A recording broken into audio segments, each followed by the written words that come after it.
Musi rejuvenation సంబంధించి ఈ మధ్యన ప్రభుత్వం చాలా హడావుడి చేస్తోంది, చాలా పెద్ద పెద్ద కేటాయింపులు చేసినామని చెప్పి గొప్పగా చెప్తా ఉన్నారు.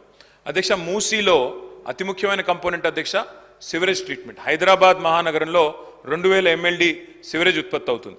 అందులో ఆల్రెడీ మేము మొత్తం కూడా పూర్తి చేసాం. మీరు చేసేదేం లేదు కొత్తగా సివరేజ్ ట్రీట్మెంట్. 100% సివరేజ్ ట్రీట్మెంట్ 3866 కోట్ల రూపాయలతో మేము చేశాము. మొన్ననే ముఖ్యమంత్రి గారు కూడా పోయి ఉప్పల్లో నల్ల చెరువులో ఒక STP కూడా ఇనాగ్రేట్ చేశారు. ఇంకా కొన్ని కూడా మేము కూడా విజిట్ చేస్తాం. 100% STP పూర్తయిన తర్వాత మూసీలో 16,000 కోట్ల రూపాయలతో ఆనాడు మా ప్రభుత్వం ఉన్నప్పుడు మొత్తం డిజైన్స్ కూడా తయారు చేసి ఫైనల్ చేసి ఆఖరికి గ్లోబల్ డిజైన్ కాంపిటీషన్ కూడా ఇన్వైట్ చేసినాం సార్. చేసిన తర్వాత ఇవాళ మాకు ఆశ్చర్యం ఎక్కడ కలుగుతా ఉందంటే, ఒక రోజేమో 50,000 కోట్లతో మూసీ ప్రక్షాళన, మూసీ బ్యూటిఫికేషన్ అని ఒకరోజు ప్రకటన వస్తుంది. తర్వాత పర్యాటక శాఖ మంత్రి గారేమో 70,000 కోట్లతో అని చెప్పి వారు ప్రకటన ఇచ్చారు. ఆ తర్వాత ఈ మధ్యన ముఖ్యమంత్రి గారు గోపన్పల్లిలో 150,000 కోట్లతో మూసీ అన్నారు. అధ్యక్ష, నేను అడిగేది ఒక్కటే, శ్రీధర్ బాబు గారి నుంచి క్లారిఫికేషన్.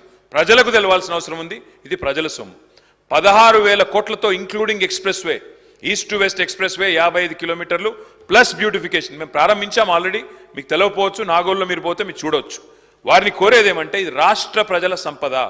16,000 ఎందుకు 50 అయింది, ఎందుకు 50 70 అయింది, ఎందుకు 70 150 అయింది, ప్రజలకు స్పష్టత ఇవ్వాలని చెప్పి శ్రీధర్ బాబు గారిని కోరుతా ఉన్నా. మూసీ బ్యూటిఫికేషన్ విషయంలో మొన్న నేను డిప్యూటీ సీఎం గారిని చూశాను. ఒక DPR కూడా తయారైంది.